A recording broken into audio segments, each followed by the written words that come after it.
13년이라는 참으로 긴 시간 동안 보디발의 집에서 또 감옥에서 고난의 시간을 보낸 요셉은 그곳에서 술 맡은 관원장 또 떡 굽는 관원장을 만나게 되고 그들이 받은 하나님의 계시를 요셉이 해석해 주게 되었습니다. 요셉은 하나님의 계시를 해석하고 선포하는 선지자적인 인물이었기 때문에 그 계시를 분명하게 해석해 주었고, 놀랍게도 그 떡 굽는 관원장과 또 술 맡은 관원장은 요셉의 해석대로 그대로 되는 것을 우리가 살펴보았습니다. 그리고 이 요셉은 이 술 맡은 관원장의 중재로 말미암아 바로의 꿈을 해석해 주게 되었죠. 바로는 이 꿈 앞에서 이러지도 저러지도 못하고 있었지만 요셉은 그 바로가 받은 그 하나님의 계시를 시원하게 해석해 주었습니다. 이에 바로는 요셉을 극찬하게 되죠. 우리 본문 41장 37절로 39절 말씀을 다 같이 한번 읽어보도록 하겠습니다. 시작. 바로와 그의 모든 신하가 이 일을 좋게 여긴지라. 바로가 그의 신하들에게 이르되 이와 같이 하나님의 영에 감동된 사람을 우리가 어찌 찾을 수 있으리요 하고 요셉에게 이르되 하나님이 이 모든 것을 내게 보이셨으니 너와 같이 명철하고 지혜 있는 자가 없도다. 아멘. 바로는 요셉이 하나님의 영에 감동된 사람이다 라고 추켜 세웁니다. 그리고 요셉을 통해 역사하시는 하나님도 인정하게 되는 것이죠. 요셉만 인정하는 것이 아니라 요셉을 통해 역사하시는 하나님도 이 바로는 인정하게 된 것입니다. 39절 말씀을 보면 하나님이 이 모든 것을 내게 보이셨으니 라고 말하는 것에서 보면 우리는 이것을 알 수 있는 것이죠. 바로는 이 세상의 통치자가 애굽의 신들이 아니라 하나님이신 것을 알게 되었고, 그 하나님이 요셉과 같은 선지자를 통해 이 역사를 주관하고 계신다라고 하는 사실을 깨닫게 된 것이죠. 그래서 요셉을 가만히 둘 수가 없었던 것입니다. 요셉을 높이 세워주게 되는 장면이 오늘 본문에 나타나게 되는 것이죠. 종살이와 감옥살이라는 인생의 밑바닥을 처절하게 경험했던 요셉이 당시 최강대국이었던 애굽의 총리로 올라서는 멋있는 장면이 오늘 본문에 펼쳐집니다. 너무 극적이기 때문에 많은 사람들이 가장 좋아하는 그런 본문이 바로 오늘의 본문이죠. 그런데 많은 또 설교자들이 이 본문을 세상만사 세옹지마와 같은 메시지로 풀어냅니다. 과연 그런 교훈을 우리에게 주는 것일까요? 세상사 내려갈 때가 있고 올라갈 때가 있고 이런 것이 바로 인생이다라고 하는 교훈을 이 본문이 주는 것일까요? 고난 끝에 낙이 온다라고 하는 불신자도 다 할 수 있는 이런 보편적인 가르침을 이 본문이 우리에게 주는 것일까요? 아니면 꿈은 이루어진다, 우리 좋아하는 말, 꿈은 이루어진다 라고 하는 그런 희망적인 메시지를 오늘 본문이 우리에게 주고 있는 것일까요? 성경의 가르침은 이런 불신자들도 다 할 수 있는 이런 소망적인 메시지, 희망적인 메시지보다 훨씬 더 높고 훨씬 더 깊고 훨씬 더 넓습니다. 우리는 오늘 본문을 통해서 구속사적인 의미를 한번 발견해보고 또 그것을 통해서 우리가 어떻게 적용할 수 있는지에 대해서 함께 말씀을 나눔을 통해 은혜를 나누고자 합니다. 첫 번째로 참 권력자가 누구인가에 대해서 본문은 우리에게 가르쳐주고 있습니다. 요셉이라는 것이죠.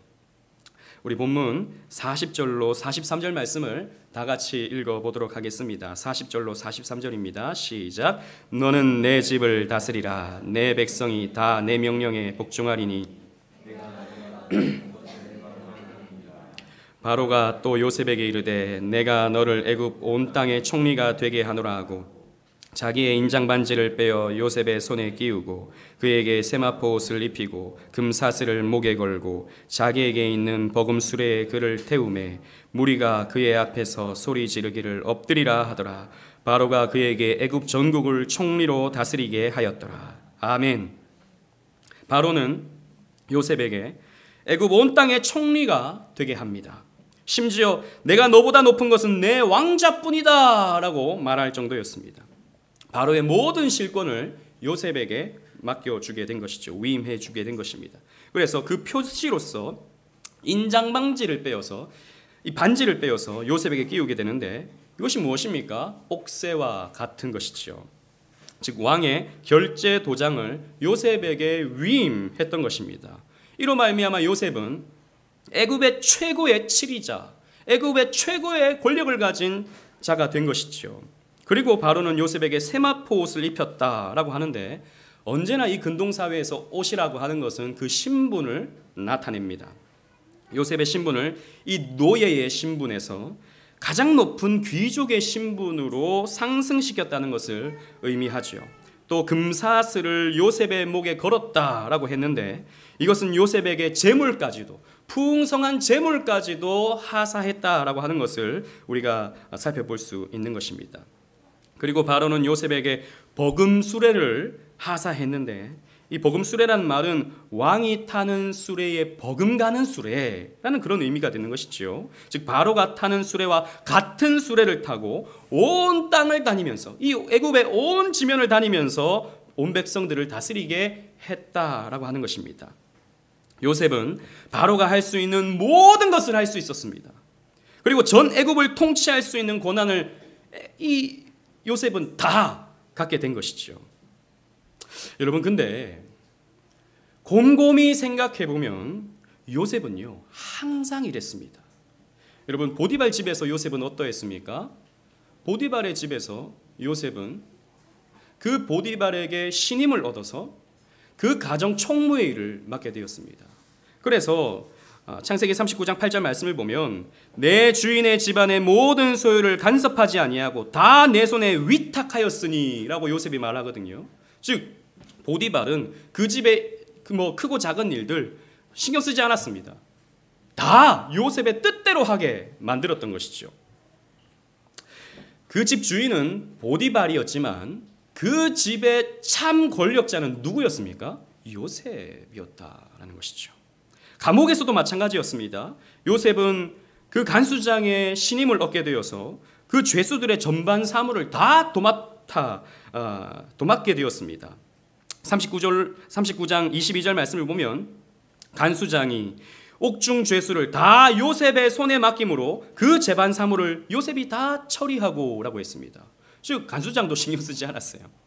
간수장은 행정적으로 이렇게 이름이 올라가 있지만 실제적인 모든 일들은 다 요셉이 처리했던 것입니다. 요셉의 뜻대로 되었던 것입니다. 그런데 이 요셉이 바로왕 앞에 서게 되니까 똑같은 일이 벌어지더라는 것이죠.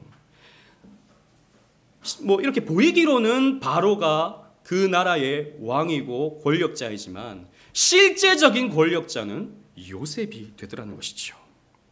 어떻게 요셉에게 이런 일이 연거푸 일어날 수 있게 된 것이겠습니까?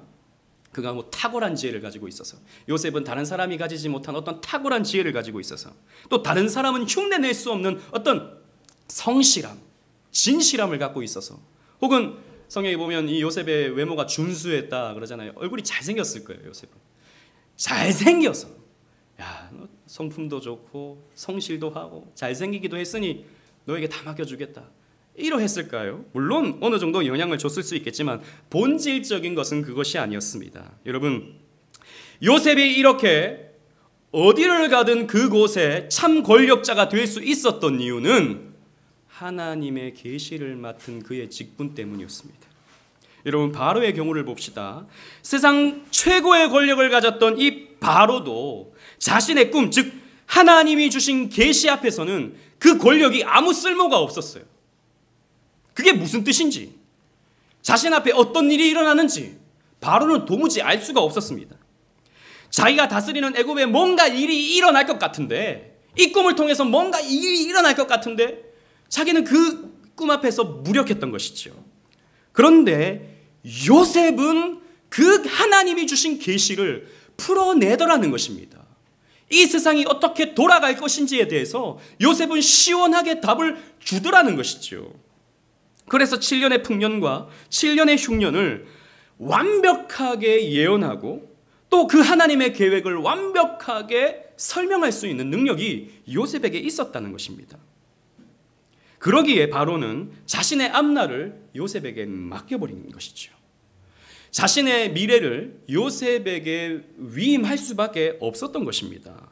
여러분, 세상의 권력자 바로는 우주의 권력자이신, 아니 시간 밖에 계셔서 이 세상을, 이 시간을 다스리시는 하나님의 뜻을 받들어 해석하는 요셉의 말에 따를 수밖에 없는 것입니다. 여러분, 이 장면에서 우리는 하나님이 세우신 영적 질서를 발견해야 합니다. 무슨 말이냐면 선지자적 역할을 하는 이 요셉이 세상 왕 바로에게 영향을 주고 하나님의 말씀을 맡은 이 요셉이 세상을 다스린다라는 영적 질서를 우리는 발견해야 된다는 것이죠.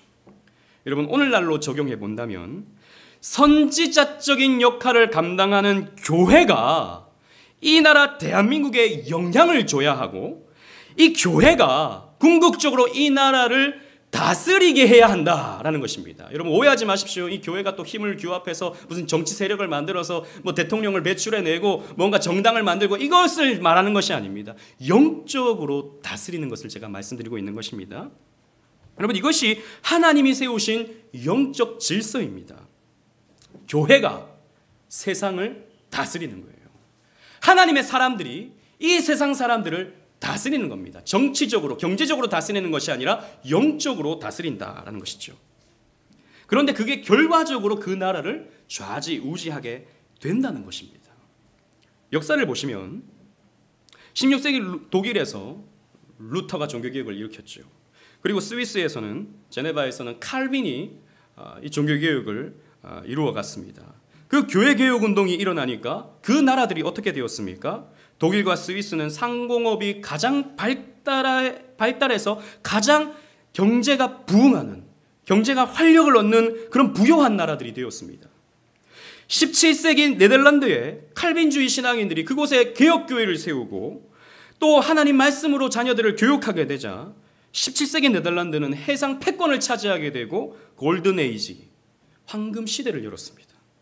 18세기부터 일어난 영국과 미국에서의 청교도 운동과 영국에서 일어난 부흥 운동들은 영국을 해가 지지 않는 나라로 만들었고, 지금 미국은 세계 역사에서 가장 강력한 나라 중에 하나가 되었습니다.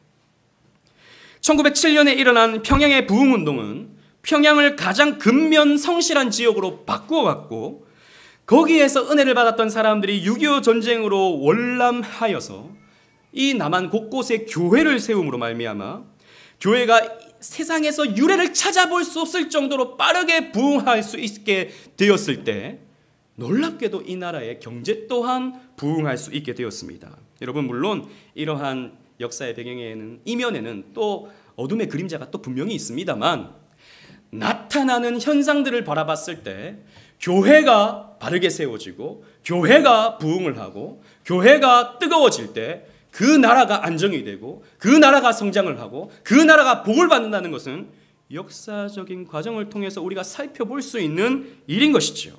교회가 세상을 다스리는 것입니다. 그런데 이 영적 질서가 오늘날 무너지고 있고 무너졌습니다.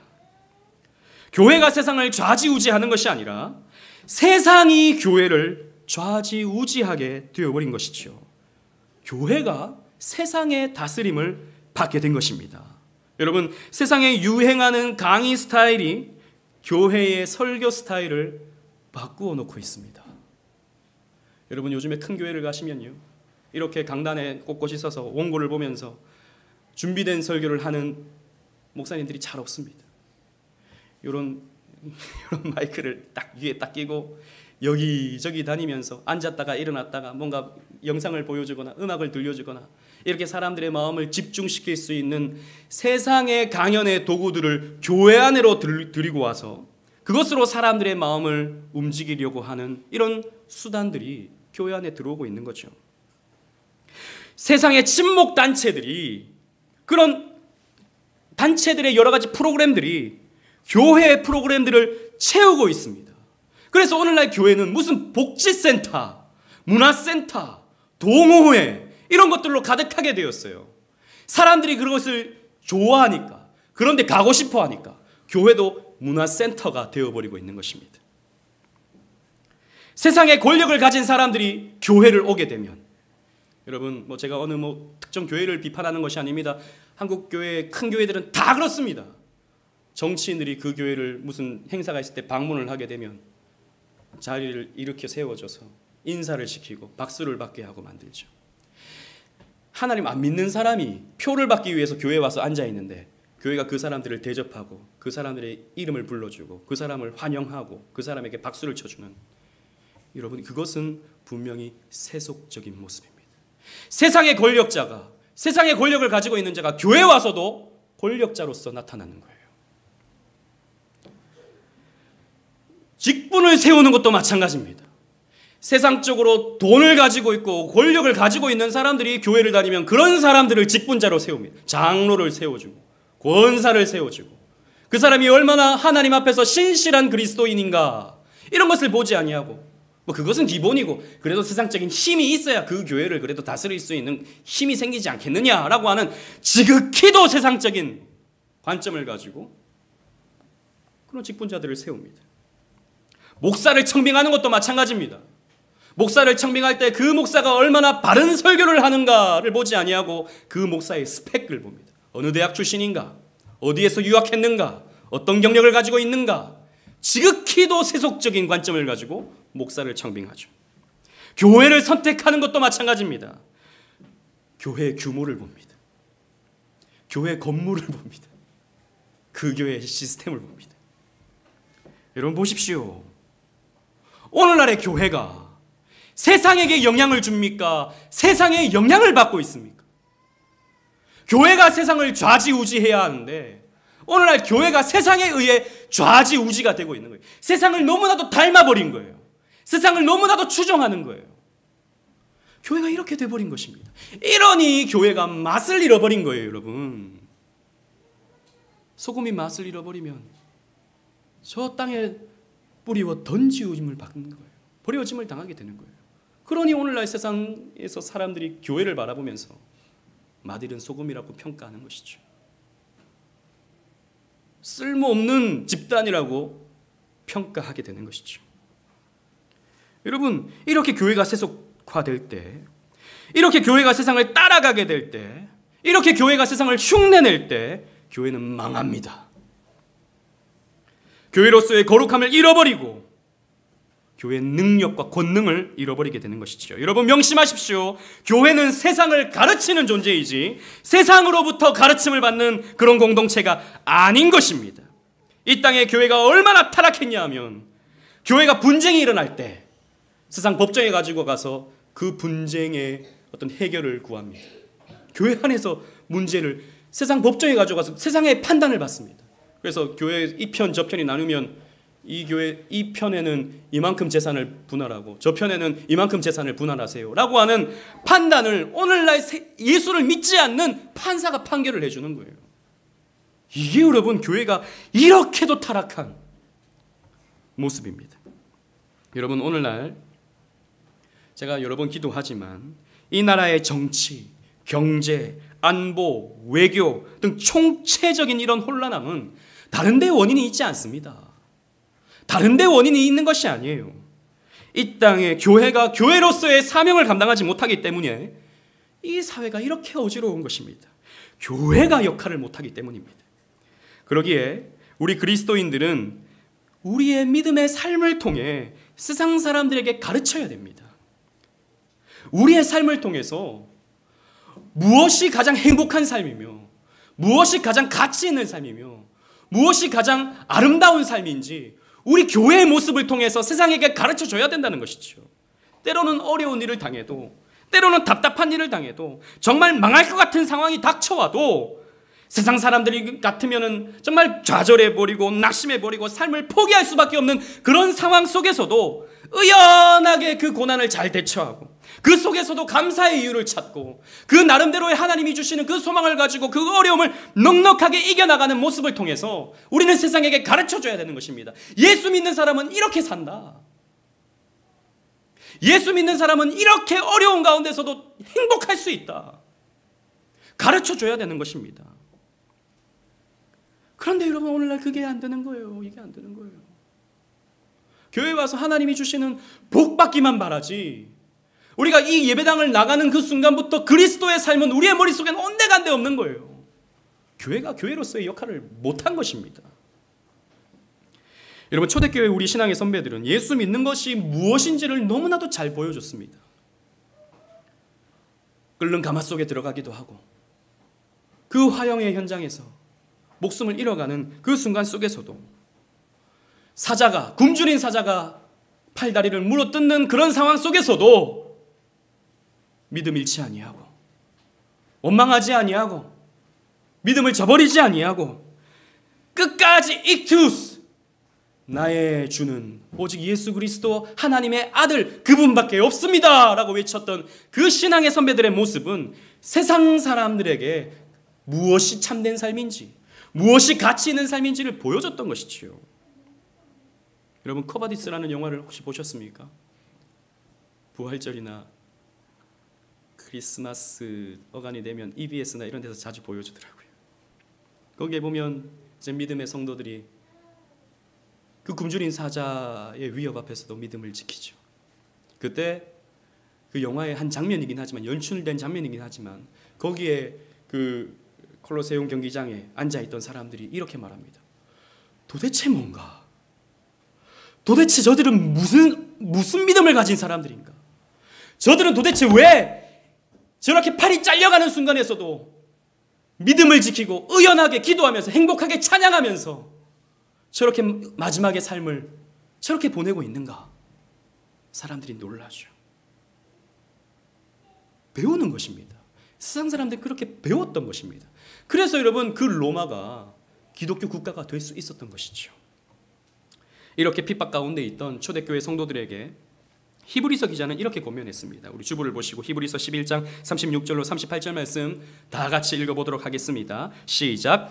또 어떤 이들은 조롱과 채찍질뿐만 아니라 옥에 갇히는 시련도 받았으며 돌로 치는 것과 톱으로 켜는 것과 시험과 칼로 죽임을 당하고 양과 염소의 가죽을 입고 유리하여 궁핍과 환난과 학대를 받았으니 이런 사람은 세상이 감당하지 못하느니라. 그들이 광야와 산과 토굴에 유리하였느니라. 아멘. 여러분, 히브리서 기자는요, 핍박받고 있던 당시 초대교회 성도들에게 우리 신앙의 선배들도 다 그러했다라고 가르치는 거예요. 그들이 감옥에 갇히고 시련도 받았고요, 돌로 그 치는 것과 톱으로 켜는 것과 칼로 죽임을 당하고, 그래서 숨어 지내면서 토굴과 광야와 산과 동굴에서 지내면서도 의연하게 믿음을 지켰다. 그랬더니 어떻게 됐는가? 이런 사람들은 세상이 감당하지 못했다라는 거예요. 예수 믿는 사람들은 세상이 감당하지 못했다라는 거예요.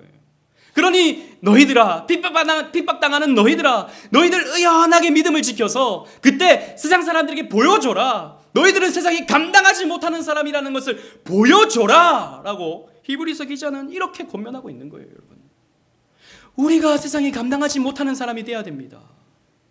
여러분, 세상의 돈이 우리를 감당하지 못하게 만들어야 됩니다. 세상의 권력이 우리를 감당하지 못하게 만들어야 됩니다. 세상의 성공이 우리의 신앙생활을 영향을 주지 못하게 만들어야 됩니다. 그런데 왜 세상의 성공을 위해서 내 신앙을 포기합니까? 세상의 돈을 위해서 내 예배를 포기합니까? 세상 사람들을 만나기 위해서 왜 나의 경건을 포기합니까? 세상의 즐거움을 위해서 왜 나의 이런 신앙생활을 내려놓게 만듭니까? 그러니 여러분, 오늘날 우리 그리스도인들은 말만 그리스도인이지 세상이 감당하기 너무 쉬운 사람들이 되어버리고 간 것입니다. 여러분, 아닙니다. 여러분, 우리는 세상이 감당하지 못하는 사람들이 되어야 하는 것입니다. 우리가 세상을 다스려야지, 우리가 세상을 가르쳐야지 세상이 우리를 가르치게 만들고 세상이 우리를 좌지우지하게 만들어서는 안 되는 것입니다. 그리고 두 번째로 요셉의 높아짐의 구속사적 의미를 우리 한번 살펴보겠습니다. 45절로 47절 말씀을 다 같이 읽어보겠습니다. 시작. 그가 요셉의 이름을 사브낫 바네아라 하고 또 온의 제사장 보디베라의 딸 아스낫을 그에게 주어 아내로 삼게 하니라. 요셉이 나가 애굽 온 땅을 순찰하니라. 요셉이 애굽 왕 바로 앞에 설 때에 30세라. 그가 바로 앞을 떠나 애굽 온 땅을 순찰하니 7해 풍년에 토지 소출이 심히 많은지라. 아멘. 요셉은 바로로부터 사브낫 바네아라는 이름을 하사받았습니다. 이 사브낫 바네아라는 이름은 애굽식 이름인데요, 사실 그 뜻이 무엇인지 분명하게 알기는 어렵습니다. 그러나 학자들마다 나름대로의 당시 고대 문헌들 이런 걸 살펴보면서 이렇게 주장하기도 하는데요, 가장 많은 이렇게 알려진 이 사브낫 바네아의 뜻은 신의 비밀을 드러내는 자 라는 뜻을 가지고 있다고 주장하기도 하고, 또 신이 말씀하며 신이 살아있다 라고 하는 뜻으로 해석하기도 합니다. 분명한 것은 이 사브낫 바네아라는 이름은 신과 관련된 이름이고 또 생명과 관련된 이름이라는 것이죠. 그래서 우리 개혁주의 신앙의 성경신학자인 아도 핑크라는 이 신학자는요, 이 사브낫 바네아를 생명의 구주라고 하는 이런 의미로 해석하기도 했습니다. 그리고 요셉은요, 온의 제사장 보디베라의 딸 아스낫과 결혼을 하게 됩니다. 온의 제사장은 당시 애굽 사람들이 섬기고 있던 태양신에게 집전하던 제사장으로서 당시 사회는 종교 사회니까 종교 장관쯤 되는 아주 높은 지위에 있었던 사람이었습니다. 그런데 이런 높은 사람의 딸과 요셉이 결혼하게 되는데, 여러분, 우리는 뭔가 찜찜하죠. 요셉이 사브낫 바네아, 신이 말씀하고 신이 살아있다라고 하는 이런 애굽식 이름을 받고, 또 게다가 이 온의 제사장, 이 태양신을 숭배하는 이 보디베라의 딸, 우상 숭배자의 딸과 결혼했다라고 하는 것을 들었을 때, 요셉이 높은 자리에 올라가니까 요셉도 타락했구나, 혹은 요셉도 변질됐구나라고 생각하기 쉽죠. 게다가 우리는 또 일제시대 때 창씨개명의 어떤 의미를 우리가 또 알고 있지 않습니까?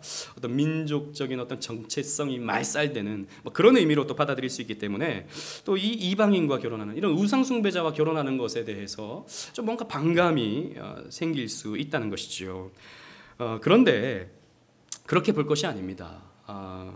성경신학자 제임스 조르단이나 피터 레이 하르트라고 하는 이런 신학자들은요, 이 본문을 이렇게 주의하면서 이렇게 설명합니다.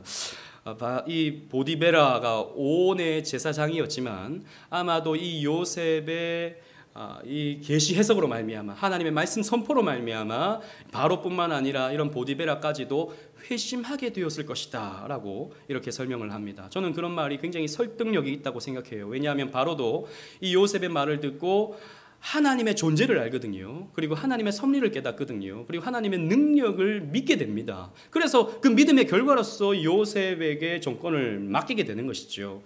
이렇게 봤을 때 이 바로와 그의 신하들 가운데서는 이렇게 회심했던, 하나님을 믿게 됐던 사람들이 분명히 있었던 것입니다. 이런 온의 제사장이었던 보디베라는 회심했기 때문에, 또 그의 딸 이 아스낫도 회심했기 때문에 요셉이 함께 결혼할 수 있게 된 것입니다. 불신 결혼을 했다라고 하는 그런 의미가 아닌 것이죠.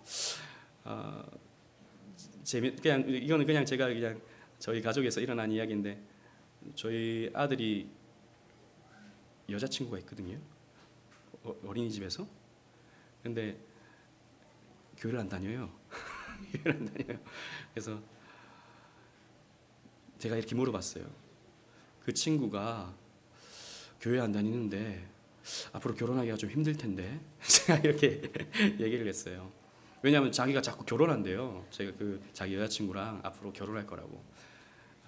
그랬더니 제 딸이, 그러니까 아들의 누나가 안 돼 그런 거예요. 그러면서 뭐라 그러냐면 불신 결혼은 안 돼 이렇게 말하는 거예요. 그래서 제가 마음에 참 그래도 얘가 듣는 게 있구나. 예수 안 믿는 사람은 안 돼. 그랬더니 제 아들이 그러면 내가 전도할 거야. 내가 전도해서 함께 교회 다녀서 그래서 결혼할 거야. 그러더라고요. 그러면 돼. 그렇게 얘기를 했죠. 아무튼 성경에서는 불신 결혼을 굉장히 엄격하게 금지하고 있지 않습니까? 그래서 이 아스나가 결혼했다고 하는 것은 어떤 불신 결혼을 의미하는 것이 아니라 이 회심한 사람과 요셉이 결혼했다라고 하는 것을 우리가 이해할 수 있는 것이죠. 근데 여기서 중요한 것은 이 요셉의 모습 속에서 우리는 예수 그리스도의 모습을 발견할 수 있다는 것입니다. 요셉의 나이 30세가 되었을 때 요셉은 이렇게 높아졌죠. 온 땅을 다스리게 되었습니다. 예수님도 마찬가지로 30세쯤 되었을 때 온 땅을 다스리시는 분으로 자신을 드러내셨습니다. 누가복음 3장 23절 주보에 있는 말씀인데요. 다 같이 읽어보겠습니다. 시작. 예수께서 가르치심을 시작하실 때 30세쯤 되시니라. 사람들이 아는 대로는 요셉의 아들이니. 아멘. 자, 예수께서 가르치심을, 공생애를 시작하실 때가 30세쯤 되었다라고 성경이 우리에게 가르쳐주고 있습니다. 그래서 예수님은 하나님 말씀으로, 당신의 말씀으로 세상을 다스리게 되었죠. 그래서 예수님이 말씀하시면 그대로 되었습니다. 왜? 그분은 다스리시는 왕이셨기 때문이죠. 높은 분이셨기 때문입니다. 게다가 예수님은 새 이름을 얻으셨습니다. 요한복음 1장 41절 말씀을 다 같이 읽어보겠습니다. 주부에 있는 말씀 시작. 그가 먼저 자기의 형제 시몬을 찾아 말하되 우리가 메시아를 만났다 하고, 메시아는 번역하면 그리스도라. 예수님은 공생애를 시작하시면서 메시아라고 하는 이름, 즉 헬라말로 그리스도라는 기름 부음 받은 자라는 새로운 이름을 얻게 되셨습니다. 여러분, 그래서 예수님은 구약의 기름 부음 받은 왕, 선지자, 제사장의 사역을 다 성취하시는 분이셨죠. 게다가 예수님은 우상을 숭배하던 이방 여인을 아내로 받아들이셨습니다. 제가 오전에 우리 아이들에게도 이것을 가르쳐 주니까 예수님이 이방 여인과 결혼했다라고 하니까 애들이 깜짝 놀라더라고요. 아니, 성경에 그런 얘기가 어디 있어? 그러더라고요. 예, 성경에 딱 그런 얘기는 없죠. 그러나 이방 여인 누굽니까? 바로 저와 여러분 교회를 의미하고 있죠. 여러분, 우리가 원래 하나님을 믿지 않던, 우상을 숭배하던 이방인들이었습니다.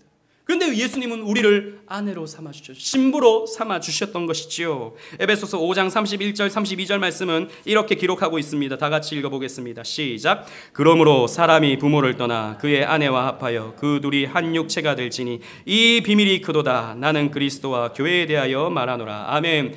그리스도와 교회의 결혼을 설명하기 위해서 구약의 여러 결혼의 이야기를 이 구약 성경이 우리에게 보여주고 있지요. 여러분, 보아스와 이방 여인 룻, 그리고 솔로몬과 이방 여인 이 술람미 여인, 그리고 호세아와 이방 여인 창녀 고멜, 이들의 결혼으로 말미암아 그리스도와 이방인의 결혼, 교회의 결혼을 성경은 오롯이 이렇게 보여주고 있는 것입니다. 교회의 하나됨, 그러니까 그리스도와의 연합, 하나됨을 가르쳐주고 있는 것이지요.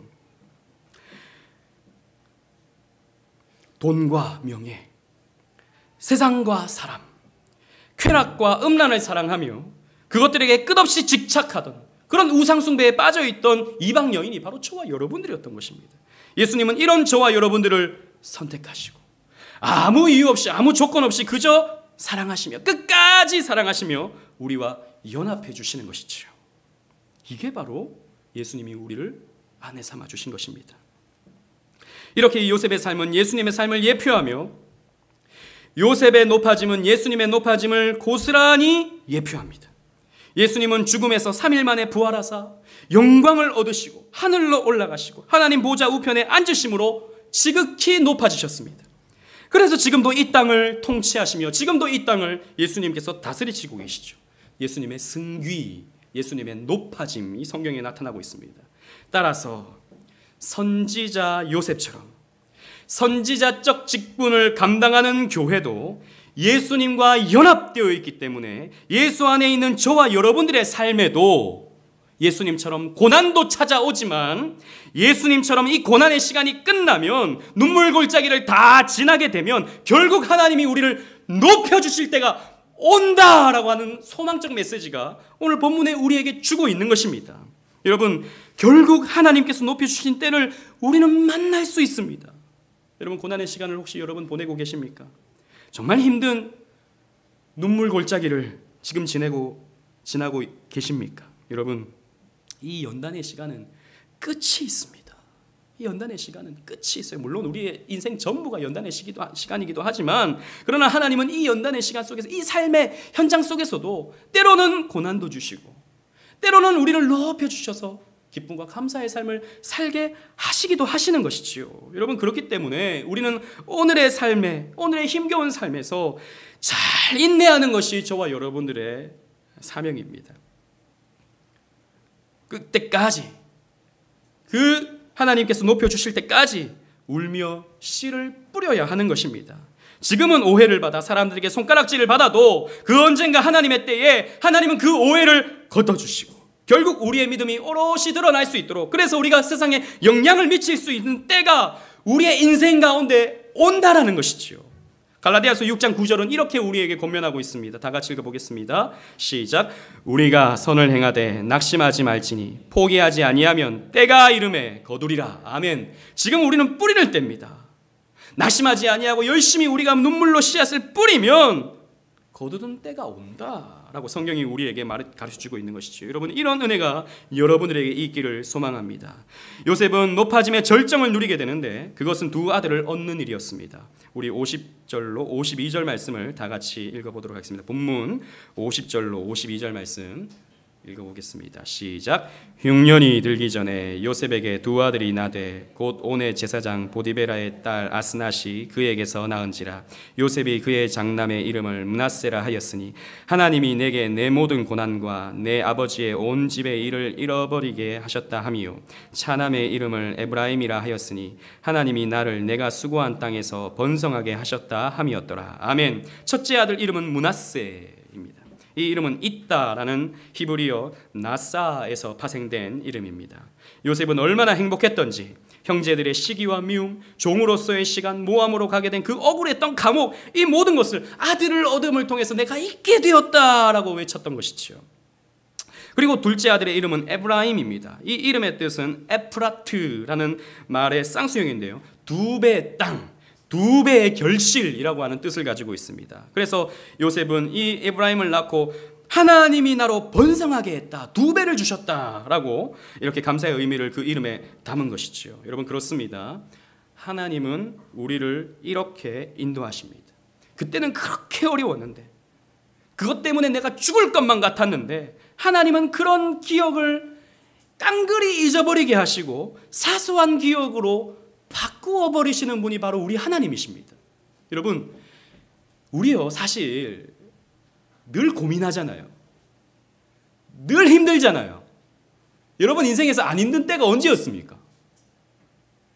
지금 나는 안 힘들어요, 지금 너무 좋아요 하시는 분 여기 계십니까? 다 힘들어요.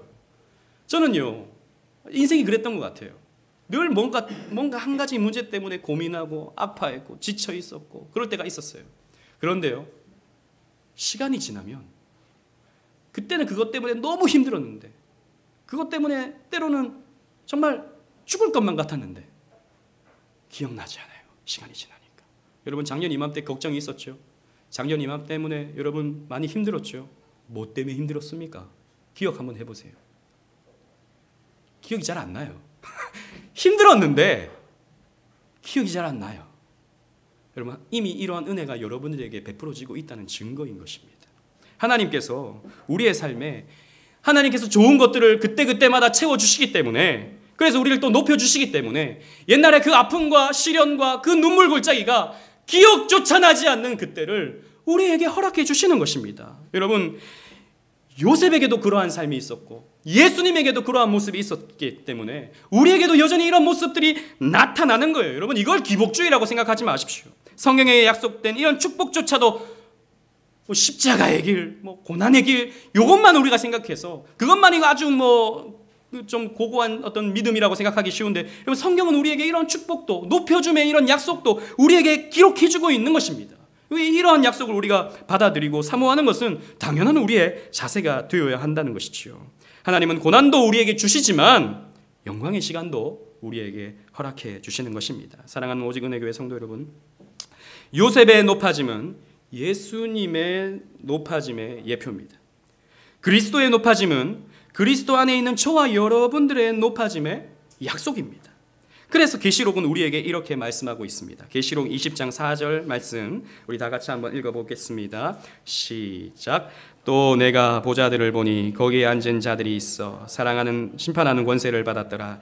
또 내가 보니 예수를 증언함과 하나님의 말씀 때문에 목배임을 당한 자들의 영혼과 또 짐승과 그의 우상에게 경배하지 아니하고 그들의 이마와 손에 표를 받지 아니한 자들이 살아서 그리스도와 더불어 1000년 동안 왕노릇하니. 아멘.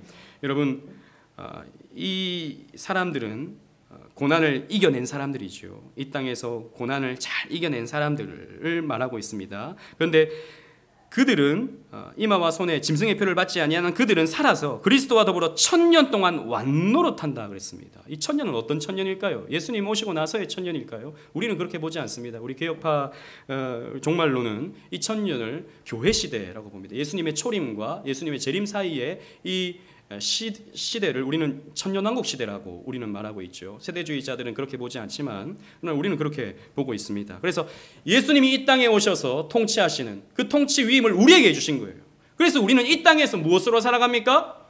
왕 같은 제사장으로 사는 거예요. 왕으로서 살아갑니다. 우리 천년 동안 이 땅에서 우리는 왕노릇하며 살아가는 거예요. 여러분, 교회 시대 속에서 지금 이 현장에서 우리가 왕이에요. 사실 제가 우리 아이들에게 또 오전에 그렇게 가르쳤습니다. 내가 비밀 하나 가르쳐 줄까? 우리가 원래 왕이야. 우리 원래 왕이야. 지금은 그렇게 좋은 옷 안 입고 좋은 집에서 살지 못하지만, 그러니까 아닌데 좋은 집에서 사는데 그렇지만 사실 우리가 왕이야. 그랬더니 우리 유건이가 그러면 친구들한테 자랑해야지. 그래서 너무 자랑 많이 나지 마. 부러워서 이렇게 싫어할지도 몰라. 이렇게 얘기했어요. 여러분, 근데 이건 사실입니다. 이거 정말 비밀인데 저와 여러분 왕이에요. 몰랐습니까? 목사님 무슨 내가 왕입니까? 왕이에요, 여러분. 저와 여러분들. 여러분, 우리가 하나님 말씀을 전하면, 하나님 말씀을 믿고 그대로 전하면 그 말씀대로 이 세상이 움직입니다. 우리가 하나님 말씀을 전하면 누군가는 그 말씀을 믿게 되어 그 말씀에 순종한다고요. 우리가 이 세상에 종말이 있다라고 우리 성경대로 말하죠. 그 말씀대로 이 세상에 종말이 온다고요. 이 세상에 소망이 없고 이 세상에 사람들이 사람을 쫓아가고 돈을 쫓아가면 망한다라고 우리가 말하죠. 여러분, 진짜로 그런 일이 벌어집니다. 왜? 우리가 왕이기 때문이죠. 그래서 여러분, 이 천하 만물은 물론 타락했기 때문에 조금 왜곡이 일어나지만, 그러나 궁극적으로 이 세상은 우리에게 복종합니다. 당장은 조금 이렇게 손해보고 고통은 있지만 궁극적으로 그렇게 된다는 것이죠. 저와 여러분들 왕이에요. 왕노릇하고 살아가고 있는 거예요. 요셉이 그러했듯이, 예수님이 그러했듯이 우리 또한 그렇게 되는 것입니다.